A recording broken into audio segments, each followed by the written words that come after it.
They say when a baby is born, so is a mother. But while you are there to help your baby grow into the person he or she is meant to be, who is there to help you?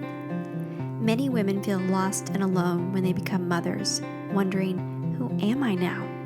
Sometimes it feels like the transformation from woman to mother is as radical as a caterpillar's transformation into a butterfly. Did you know that inside the chrysalis, the caterpillar literally turns into goop before it rearranges itself into a butterfly?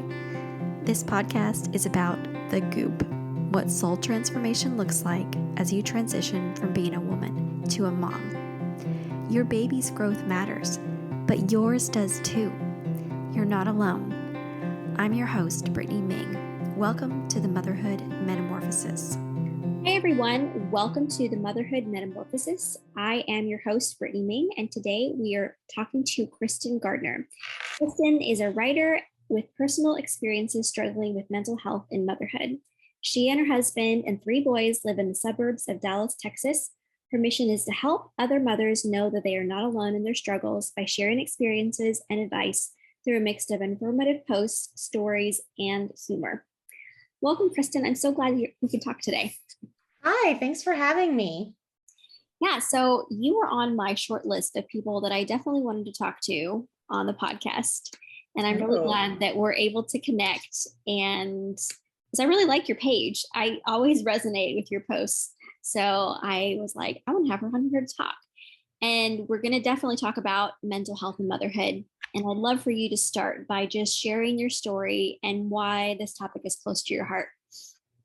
I love the topic for your podcast, or your theme for your podcast, by the way. And I guess what started off my mental health struggles was really strongly related with motherhood, because I think I didn't have or recognize I had any struggles with my mental health until I was pregnant with my first child. And I had a huge shift in the way I felt right after the first trimester was over. I think probably from hormones and other things and stress, I really just felt extremely depressed, and it just seemed like for no reason. And I couldn't figure out why I was feeling so bad. I thought maybe it was just, normal for pregnancy because your hormones change and you're tired. But it got to the point where I was feeling like I couldn't go to work and would call in and just cry at the thought of having to take a shower or do anything that was taking care of myself. I felt like I really just couldn't do it. And my husband really encouraged me to talk to my doctor, because he could notice a change in me also. And it took me a little bit to kind of come to terms with the fact that maybe there was something else going on besides regular hormone and mood changes. But I'm glad that I did, because I got a lot of support from my doctor, letting me know that, this wasn't my fault and it happens. And, there's no shame in seeking medication or therapy or anything that you need. So that is something that really started off my mental health struggles that I've kind of still dealt with over the years. I don't feel like I've ever fully gone back to how I quote used to be, but I've grown into sort of a new person, a new life, into, handling this challenge in, my everyday life. Yeah, I really like that you mentioned the part of your story is that you had depression during pregnancy. I think that's something that a lot of women don't talk about. We hear about postpartum depression. I think that's becoming a topic that we hear about in society, but prenatal depression is something that I also have experienced, but it is not something that people talk about a lot, because we think pregnancy should just be this joyful time. Or maybe you're feeling a little down, but actually having depression while you're pregnant is not as uncommon as people may think it is. I totally agree. I had never heard of anyone having depression while they were pregnant, unless they already had it, before they started having kids. So it definitely was kind of shocking and hard to figure out, because I had heard of postpartum depression, like you said, but there weren't a lot of articles or resources or anything out there that let me know that this was normal, or not normal, but, relatively common, and that I wasn't, kind of going crazy, so to speak. Yeah. So your mental health challenges began with your pregnancy, and you mentioned that has continued on throughout your motherhood. So it's become part of your motherhood story and something that you write about a lot. I mean, that's a big theme of your online presence, is talking about mental health. So talk about, to me, if you can, that transition for you of saying mental health challenges are part of my story and embracing that in your life. I think it takes a while to embrace that because you want it to go away. It's not something you want to live with. And since pregnancy and having kids changes so much, you just keep thinking, well, maybe it will go away, or maybe once I get to this next stage, things will get better. And things do get better, but it doesn't necessarily mean you're going to be cured or completely healed from whatever it is you're struggling with. So I think when I started my second pregnancy and the switch in my hormones happened again at the exact same part of my pregnancy, I realized, okay, this is something that is just how my body works. I don't know why, but it is. And I still struggle like postpartum and going forward. And the more I talked about it, the more I realized that I wasn't the only person that experienced that. And then that's when I realized, okay, well, if this isn't going to go away, I want other moms to know that they can, get help, and that they're not alone too, because that really is what makes you feel like you can have hope and survive, is knowing other people have done it. So that is when I kind of shifted my focus. Yeah, I hear you on that too, because mental health struggles are part of my story as well. I struggle with anxiety and depression, and I have more good days than bad days right now. And I'm not on medication, though that has been part of my story in the past. And I have done counseling as well. But when I have a bad day, I struggle sometimes even just to accept that and name it as a bad day. I just want to be like, why am I acting like this? And I get angry in the wrong direction or something like that, instead of stepping back and saying, my anxiety is really high today, or I'm feeling really depressed today. And even just stepping into that truth is the struggle, I think, in recognizing my own challenges and my own limitations that come along with being a mom who struggles with her mental health.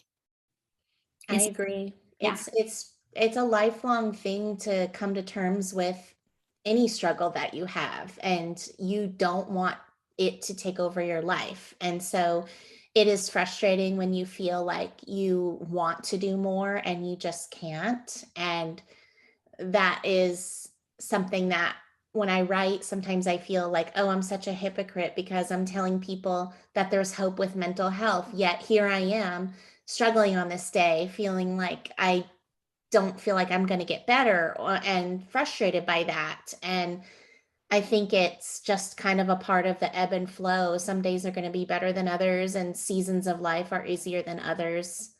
And patience and trying to wait out the bad days, and knowing if you don't go through that stage, or you feel like you can't get out of that stage, that's when you need more help. But now that I have a plan and medication, usually the bad days pass. And I think it's reminding yourself like the bad days are going to pass and it's going to be okay, and kind of rediscovering that hope again and again. Yeah, I like that. I really like that. Can you talk about when you had a lot of bad days and how you chose to get help?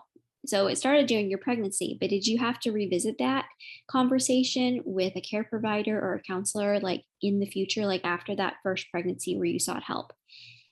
Yes, I was able to go off my medication about a year and a half after my first baby was born. And I was running and doing a lot of like training for like a race and things like that. And that helped me a lot. And then when I got my second pregnancy, I had to talk to my OB when I started to feel it again. And I felt a little more prepared that time. Like I know what to expect. I know what medication worked for me. And that was pretty easy. But I think the most difficult time was during my third pregnancy when things really got a lot worse. And I had a lot of low energy and just extreme fatigue all the time. And I didn't quite know that I needed to get more help because I just thought like, oh, well, I'm already taking medication. So, I should be feeling okay. So what else can be done? And I had to persist a few times talking to my OB, who was a different doctor than I had before, and tell him like, I'm feeling really like not the same, like not great. I can't quite put my finger on what is different, but I felt bad. And I felt so tired. I can't even explain how tired I felt. And he was like, well, you're pregnant. Of course you're tired. And I was like, okay, well, I guess I am just going to have to live with this. And it wasn't until my next appointment, I was like, no, you don't understand. Like, I'm really feeling bad. Like something is wrong. And he took me to get some blood work, and I had some low iron and other things, but also he prescribed me another antidepressant that would give me a boost and was known to have a side effect of giving you a little bit more energy.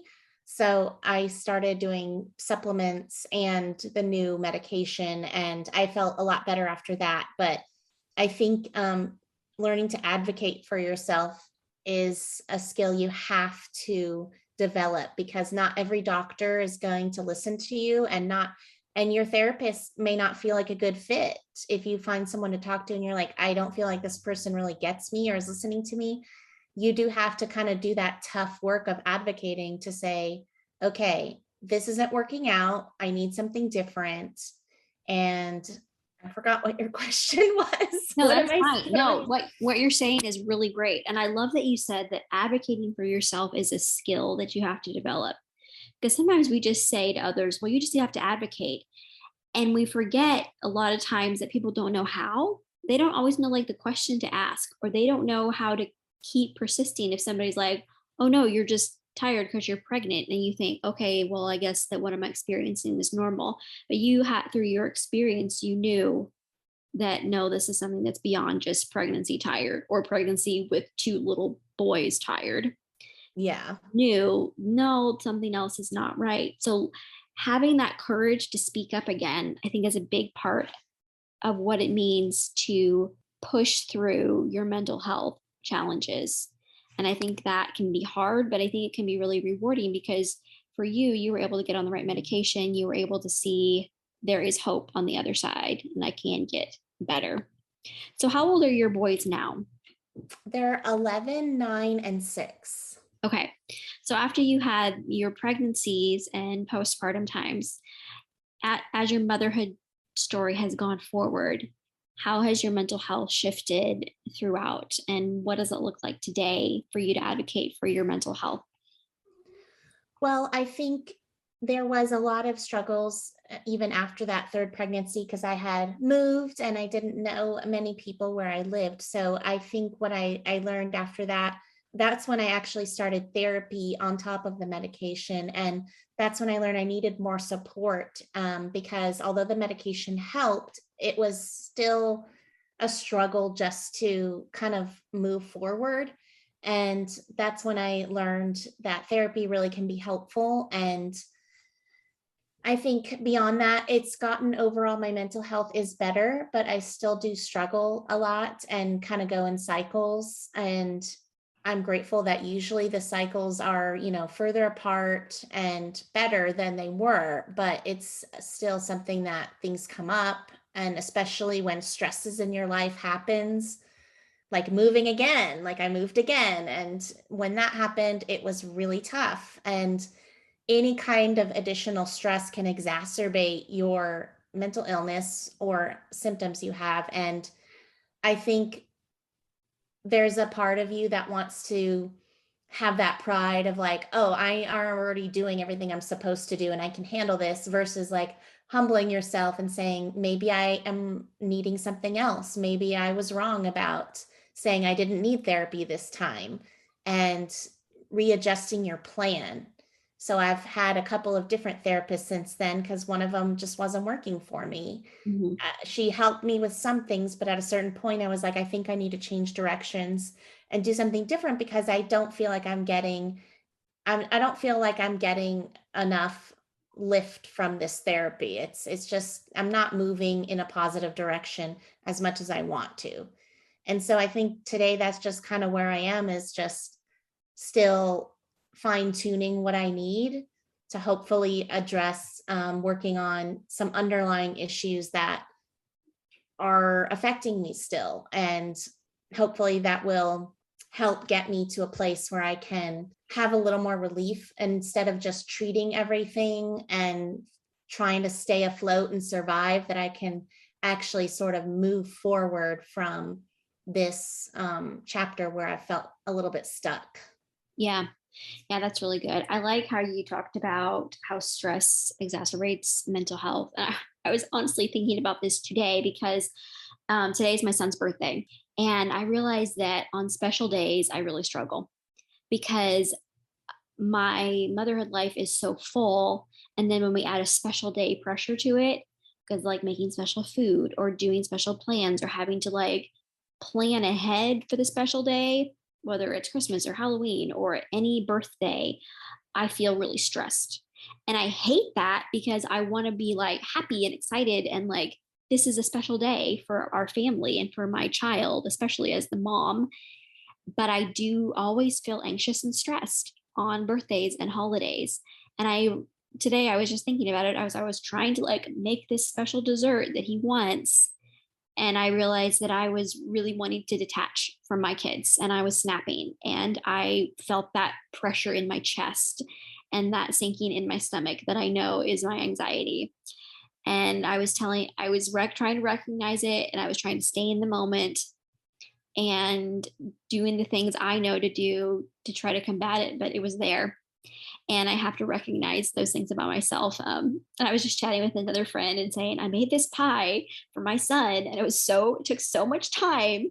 And she's like, you just need to order it from the bakery next time. And I'm like, you're 100% right. Like, Yeah. I don't need, if I'm already know that I get stressed on special days, I need to like outsource Yes. instead of trying to say, just because I can make a super fancy pie for my son and I am a good baker doesn't mean I have to do that thing if I'm stressed out and my anxiety crops up on those days. So it's an ongoing process for me too, to adjust and to say, how can I take care of myself when I know that this thing is going to crop up and my anxiety is going to skyrocket on this Mhm. day or this season? I completely relate to that. For the first time last year, I let my husband convince me to just have a box cake for my kids' birthdays, because I just love making and decorating their own cakes. And it's something I like to do, but it does stress me out because of the time and how tired I get usually afterwards. And I always know, no matter what, the day after some kind of holiday or party, I'm going to need like a day off as much as possible. Of course, you still have to do the bare minimum, but like today's going to be like a Netflix day and try to relax, because I just feel so tired, because it takes a lot out of you. And you, like you said, recognizing that is important, that it's more important to try to be there with your family than to have this cake or this pie that we think is important. They really don't care, to be honest. I mean, the kids, they just love whatever you do. It doesn't have to be a big thing. And yeah, that pressure is not good for anyone, really. It doesn't give my kids a happy mom. Right. It gives my kids a mom that's stressed and snappy, or maybe yells at them for little things because I'm on edge because they like spilled some sugar on the counter, and I'm like, ah, instead of being like, it's okay, like let's just wipe it up. If my own mental health struggles aren't rising up in me, like I'm a lot more patient. So really I do struggle with that a lot, saying like, I can do this, but creating that space in my life to say, you don't have to do this and you're okay as a person and a mom, even if you don't. I think that's where I struggle the most with my mental health, is trying to be present in all the ways that I want to be when my mental health makes it hard for me to stay present. Yeah, I totally agree. It's hard sometimes, and that's, how everyone talks about self-care, and it kind of feels cliche to talk about self-care, but it really is important that whatever you need to do to help yourself, you should do, because you're the mom and they want us to be there for them. And we can't do that if we don't take care of ourselves. Yeah. And letting myself be human and say, like, oh, I'm tired, so I need to rest. I don't need to press through and do X, Y, and Z if I'm having a really tired day or I've had a really exhausting week with things cropping up. I think that being tender with my own needs is something I'm trying to do more, but it's still like an ongoing challenge. For sure. Because I wish the needs weren't there.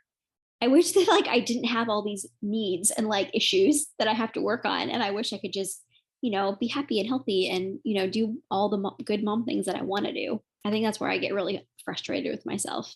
Yeah, it is frustrating because a lot of us had this picture in our head of what motherhood would look like for us, and that we would be able to do all these things and be happy, and our kids would be so happy. And reality is, it's just not like that for most people, even without mental illness. It's just motherhood is messy. And, I think everybody kind of goes through that process of, oh, this is not quite what I pictured it would be like. And accepting, okay, this isn't what I envisioned, but it can still be good. And yeah, dealing with that frustration is difficult, but it's important to try to accept our own shortcomings in the motherhood journey. I know I can get stuck a lot of times on what I think the day should look like or the season should look like or what my motherhood should look like, instead of saying that, okay, mental health challenges are part of my story, and continually expanding my view of motherhood to encircle that. I think what helps too is to think, what have I learned and from this challenge, and how is that going to make me actually a better mom? Mhm. And I think being able to explain some of this to my kids, like, oh, I have, mommy has a hard time with her emotions and her moods. And so that's why I need to go to therapy, because they help me to handle my moods better. And I need this medication to make my brain have the right chemicals so I can feel the regular emotions, not only sadness. And explaining that to them makes it feel like it's going to be normalized in the next generation better, and they're going to be aware of their own struggles too. Like, I can see some elements of anxiety in my kids, especially my older ones. And what I've learned is helpful, because if I didn't know what anxiety looked like, I would probably just be punishing them all the time for throwing fits or getting upset or not listening to me, when really they have other things that are going on inside their minds that I'm a little bit more aware of. Of course, it's still hard because you have so many demands with each child to stop and look at what's really happening. But I think, okay, this is sort of maybe not meant to be, but is important for my learning and development as a mom, to be able to help them better in the next generation to address mental health properly. Yeah, I'm so glad you brought that up, because sometimes I think we want to hide all of the dark parts of ourselves from our kids and only let them see the good versions or the good parts. And I think shame can hold us back from that. Like, we want to keep it hidden even from our own families, and say like, oh no, like mommy's fine. Or even the fact that we take medication, like this medication should be helping me be the best version of myself. Whereas like the medication sometimes helps you get to a baseline, and you still have to work on like bringing your best self into your relationship with your kids. I'm so glad you said you talk about it with your kids. And I'm working on that too with my kids, because I see also struggles with anxiety and depression in my own children. And I want them to be able to have more tools than I did coming into their adult life. And I think that's one of the main motivators that I've had for myself in saying no I've got to seek help, or I've got to do things a different way, because I don't want my kids to struggle like I have as they have grown up through adolescence and into their own adult life. Yeah, I feel the same. I really hope that they can have more coping skills and just sort of be ahead of the curve a bit, where I feel like I was constantly and still sometimes playing catch up, like, oh, I didn't know this, I didn't know that, and trying to adjust and sort of just muddle my way through. And I want them to at least have the tools at the ready so that they can know what to do quicker than I did. Mm-hmm. Yeah. I think that is where like the vulnerability and honesty, even with our own children, can come into play. And it can feel really scary to get that vulnerable with their children, to say that I'm struggling with this. Like I'm struggling, like I understand how you feel because I struggle in the same way. But I always feel really good after those conversations because I've let them see who I really am. And I want to connect with them on like that heart level and say, even if I can't fix it, like even if you're really struggling right now, like I'm here with you and I understand you. And that's like building a connection between us. Absolutely. And it's amazing to see how much they really love you through those conversations, because my kids usually give me a hug, or they want to tell me that they love me and it's going to be okay, mommy.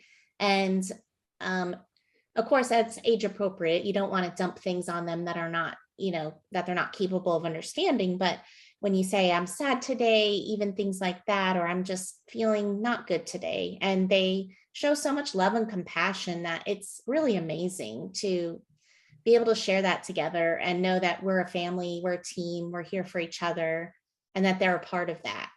Yeah. Yeah. I love that. So, what would you tell another woman who may be realizing that she doesn't feel like herself? She's sad, she maybe has rage episodes, or she just is exhausted all the time and maybe wondering, maybe I am struggling with depression or anxiety. What would you speak into her? I would say it's worth getting help. It's worth trying for something more than what you have right now, because everybody that has gone through this understands how hard it is. And I don't want anyone to stay there longer than they need to, because it is exhausting and very difficult. And there is hope that things can get better. You may not be ever, feeling perfect or back to what you used to feel like, but there is hope that you can feel better. And that's the main thing. You're not alone, and it's worth it to put that time in to find someone to talk to. I know it's overwhelming, but it is so worth it to get that support that you need. Even just typing it into like a mom's group, or like texting a friend who may have connections, or talking to somebody in your church that you trust, or even reaching out to an aunt or a sister or a mom who maybe can give you some help and support. Just saying it out loud is like that good first step. And bringing other people into your reality is so hard, but it really is worth it. It really is. That's really the hardest part. The first step of just reaching out and saying it and asking someone for support. That is the hardest step, because you're so worried about, what are people going to think of me and what are they going to say? And for the most part, people are going to be supportive. Of course, there's always going to be the outliers that are jerks, but most people are going to want to support you and ask you, what can I do? And Mhm. I would say, take them up on that help, even if you feel weird about it. Ask for help babysitting if you need to go to an appointment, things like that, where it's better for you to take that and invest in your family through taking care of yourself. And most people aren't going to think bad about you. They're going to think you're brave for reaching out. Yeah. And I think in leaning into that bravery with that support by our side is really what helps us keep moving forward. Yeah. Yeah. This is a really good conversation today, Kristen. And I hope that people listening will do some self-reflection and realize that there is light still ahead of them. And I'll definitely direct them to your page, because I know that you offer so much good information and help to people. Thank you. Yeah, this has been a great conversation, and maybe we can talk more sometime about something, because I just feel like we have to keep reminding people that you're worth it and you're wonderful how you are, and your struggles are difficult, but it's not the only thing that defines you. Mhm. So to end our time with guests, though, I have fun asking these 10 rapid fire questions. So Oh they're all boy. they're all just for fun, so don't worry. Okay. All right, so number 1, which Disney princess would you like to take out for coffee? Oh man. The Little Mermaid, maybe. I want to know about being a mermaid. Yes, that's fun. I love that. What's one thing you must have on your nightstand? My CPAP machine, because I need it to sleep. That's great. I just saw, I don't know if you saw it, this like meme that's going, not, it's like a micro going around on Facebook about this woman and her husband both have the Oh CPAP yeah, on. You that's see that? Amy. I Yeah, saw that. I I love love that. it. And she's like, look at us now, wearing our CPAP, being So sexy. sexy. Yeah, that's great. What's your go-to treat after the kids go to bed? Oh man, I usually am drinking some Diet Coke and maybe some sort of chocolate. Yes, you got to have that chocolate, the little stash that you hide in the fridge. Yeah. What is an ordinary moment that brings you great joy? I think when my kids are laughing about something and they don't realize I am looking at them or hearing them, and they're laughing together about something. I just love hearing that and watching them. Last show you binged and loved? Oh man, I'm watching Mad Men again. I've watched it all before, but I'm watching it all through again and really enjoying it. Yeah, I watched Mad Men too. I loved the show and the history and the clothes. Yes. Great. Yeah. If you run out of this besides milk, you have to go to the store. Diet Coke. Like you're like, that's my go-to. I gotta have that. That's my coffee. I don't drink coffee, so really that's my essential caffeine. Yes. Who makes you laugh? My husband, he's really funny. Texting or talking on the phone? Texting. What are you looking forward to? I'm looking forward to seeing what my kids develop interests in for their future, because they're all in school now, and I can see my oldest, he's starting to play an instrument for orchestra, and I'm just so interested to see what are they going to end up loving and doing for their next stage. Like, he's only 11, but I'm already thinking, like, is he going to, go to college? What's he going to study? What is he going to do? I don't know. Yeah, that's cool. My son's playing in band right now too, and really just getting started. And I thought, oh, this is such a cool thing for him. Like he had one concert and I really, really enjoyed it, even more than I thought I would. I was like, that was really good. And I'm excited like to go to another concert and see like how this develops for him. Yeah, they just had their first little orchestra concert, which they're just learning to pluck the notes on the strings. But I was like, oh my gosh, they actually sound pretty good. And this is more than I could do for sure on any instrument. I can't play anything, so I love it. All right, last one. Finish this sentence. Motherhood is transformative. I love that. For sure. Motherhood is transformative. That's great. If you would like to find Kristen online, you can look for her on Facebook and Instagram at Driving Mom Crazy, or on her website at driving.momcrazy.com. Thanks so much, Kristen, for being here today. I really, really enjoyed our conversation. Thank you. Thank you so much for listening to this episode of the Motherhood Metamorphosis. If you've enjoyed this episode, please hit the thumbs up and subscribe to this channel so you never miss an episode. Next, tell your friends. Podcasts are a slow growth type of social media, so promo works best when it's from person to person. If you know another mom who's in the goop right now, send her a text of encouragement and the link to the episode that is speaking to your heart right now. If you have a story about your own matrescence, the physical, emotional, hormonal, and social transition that occurs when someone becomes a mother, please leave a comment below. I want this channel to be a place where women can build community about the challenges and joys of their own motherhood metamorphosis. Thank you so much for listening today. I hope it encouraged you and gave you some good food for thought. If you ever have any questions, comments, or you'd like to reach out to me personally, you can email me at brittanyaming@gmail.com.